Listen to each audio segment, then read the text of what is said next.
ایک شخص کے ہاں صرف بیٹیاں تھیں۔ ہر مرتبہ اس کو امید ہوتی کہ اب تو بیٹا پیدا ہوگا، مگر ہر بار بیٹی ہی پیدا ہوتی تھی۔ اس طرح اس کے ہاں یکے بعد دیگرے 6 بیٹیاں ہو گئیں۔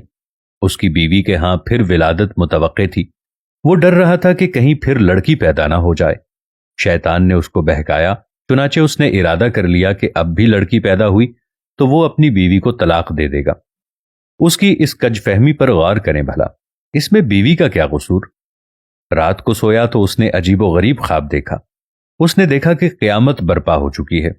اس کے گناہ بہت زیادہ ہیں جن کے سبب اس پر جہنم واجب ہو چکی ہے۔ لہذا فرشتوں نے اس کو پکڑا اور جہنم کی طرف لے گئے۔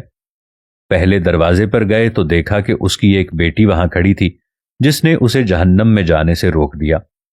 فرشتے اسے لے کر دوسرے دروازے پر چلے گئے۔ وہاں اس کی دوسری بیٹی کھڑی تھی جو اس کے لیے آڑ بن گئی تھی۔ اب وہ تیسرے دروازے پر اسے لے گئے۔ وہاں تیسری بیٹی کھڑی تھی جو رکاوٹ بن گئی تھی۔ اسی طرح فرشتے جس دروازے پر اس کو لے کر جاتے وہاں اس کی ایک بیٹی کھڑی ہوتی جو اس کا دفاع کرتی اور جہنم میں جانے سے روک دیتی۔ غرض یہ کہ فرشتے اسے جہنم کے 6 دروازوں پر لے گئے، مگر ہر دروازے پر اس کی کوئی نہ کوئی بیٹی رکاوٹ بنتی چلی گئی۔ اب 7واں دروازہ باقی تھا۔ فرشتے اسے لے کر اس دروازے کی طرف چل دیے۔ اس پر گھبراہٹ طاری ہوئی کہ اس دروازے پر میرے لیے رکاوٹ کون بنے گا۔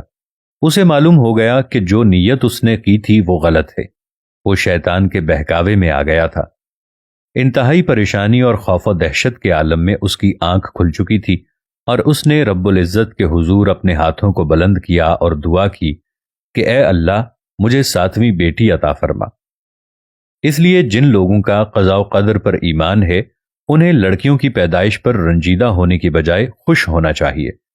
ایمان کی کمزوری کے سبب جن بد عقیدہ لوگوں کا یہ تصور بن چکا ہے کہ لڑکیوں کی پیدائش کا سبب ان کی بیویاں ہیں، یہ سراسر غلط ہے۔ ان میں بیویوں کا یا خود ان کا کوئی عمل دخل نہیں، بلکہ میاں بیوی تو صرف ایک ذریعہ ہیں۔ پیدا کرنے والی ہستی تو صرف اللہ وحدہ لا شریک کی ہے۔ ایسی صورت میں ہر مسلمان پر واجب ہے کہ اللہ سبحانہ و تعالی کی قضاء و قدر پر راضی ہو۔ اللہ تبارک و تعالی نے قرآن مجید میں فرمایا ہے، آسمانوں کی اور زمین کی سلطنت اللہ ہی کے لیے ہے، وہ جو چاہتا ہے پیدا کرتا ہے، جس کو چاہتا ہے بیٹیاں دیتا ہے اور جسے چاہتا ہے بیٹے دیتا ہے، یا پھر لڑکے اور لڑکیاں ملا جلا کر دیتا ہے، اور جسے چاہتا ہے بانجھ کر دیتا ہے۔ وہ بڑے علم والا اور کامل قدرت والا ہے۔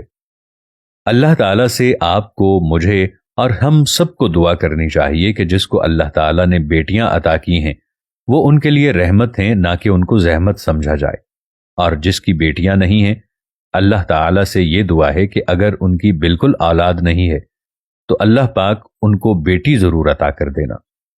میرے پاک پروردگار، یہ سارے کے سارے آپ کے فیصلے ہیں۔ آپ جس کو چاہیں بیٹیاں عطا کر دیں، جس کو چاہیں بیٹا عطا کر دیں، جس کو چاہیں دونوں عطا کر دیں، یا جس کو چاہیں بانجھ کر دیں، یہ سب تیرے فیصلے ہیں۔ یہ دنیاوی نظریہ بالکل غلط ہے کہ عورت کی وجہ سے بیٹیاں پیدا ہوتی ہیں۔ اللہ تبارک و تعالی ایسی سوچوں اور ایسے گناہوں سے بچنے کی توفیق عطا فرمائے، اور جن کے گھر بیٹیاں ہیں خداوند کریم انہیں اچھی تربیت کرنے کی توفیق عطا فرمائے۔ آمین یا رب العالمین۔